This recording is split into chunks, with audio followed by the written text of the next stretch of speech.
Hey, I'm going to give you a few little tips.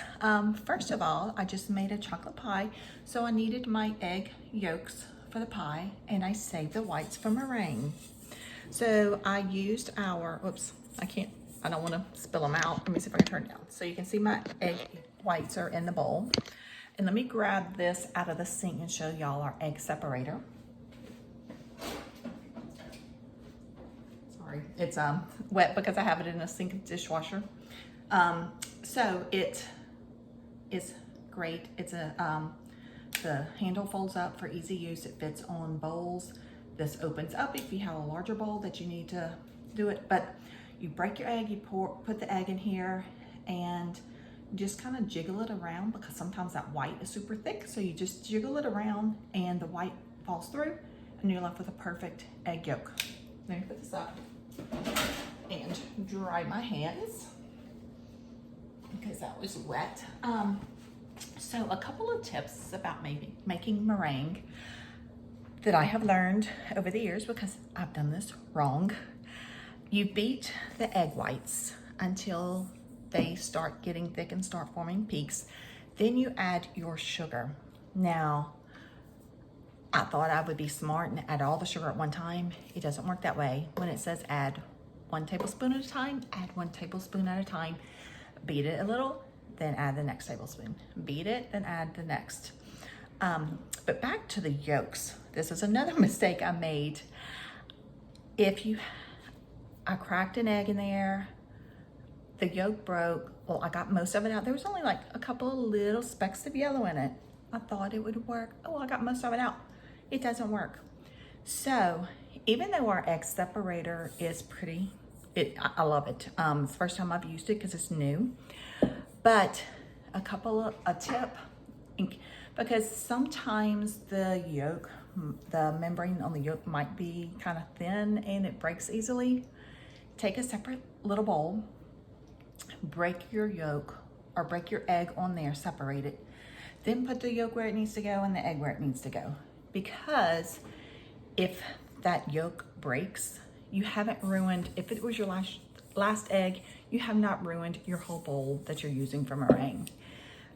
Take the egg that broke, put it in a container, stick it in the refrigerator, save it for scrambled eggs tomorrow. But that way you haven't ruined your whole bowl that you're fixing to make meringue with. And don't just reuse that bowl. Either wash it or get a clean bowl because you don't want any residue of yolk in there when you get ready to do your meringue.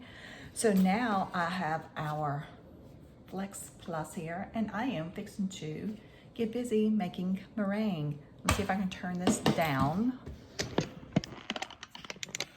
so you can see it.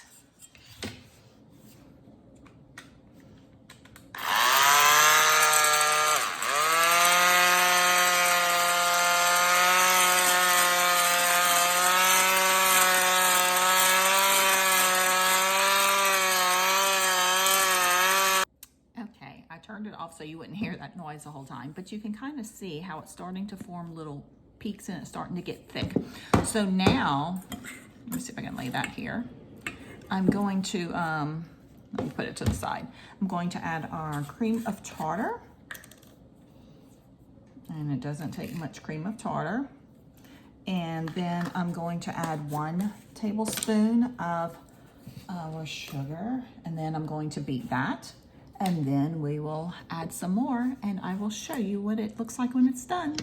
Okay, the one thing I didn't put in and I saved to the end is to add a tiny bit of vanilla. And this is double strength Madagascar bourbon vanilla, so you only need half of the amount. So let me beat that a little bit more.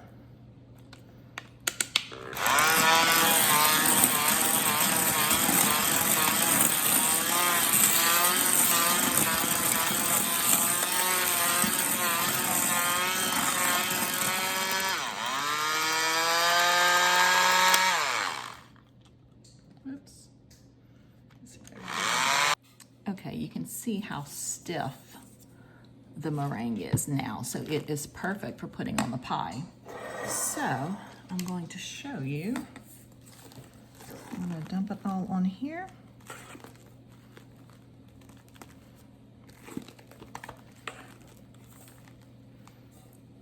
I still have a little bit in the bowl, but I like to try to, I like to try to spread it to the edge of the crust. And I cheated and used a frozen crust for my pie instead of making a homemade. Homemade is always better, but when you're on a time crunch, this works just fine. So now I've got it kind of spread out, and get the last little bit out the bowl. And now I'm just gonna kind of spread it around, but then comes the fun part where you make all the fun peeps. So you can do it on a pattern if you want, but I just like to take, and and you can use the back of a spoon, which I think I'm gonna switch to a spoon just because that's what I'm used to using. So you just take it and you're just gonna kind of make little, so that it makes peaks in it. And then we will take it and we will go put it in the oven and just barely brown it, just to where the tips start getting golden. But that is how you make meringue. It doesn't take long to brown because I almost over browned it, but I usually like to get it where just the peaks are golden.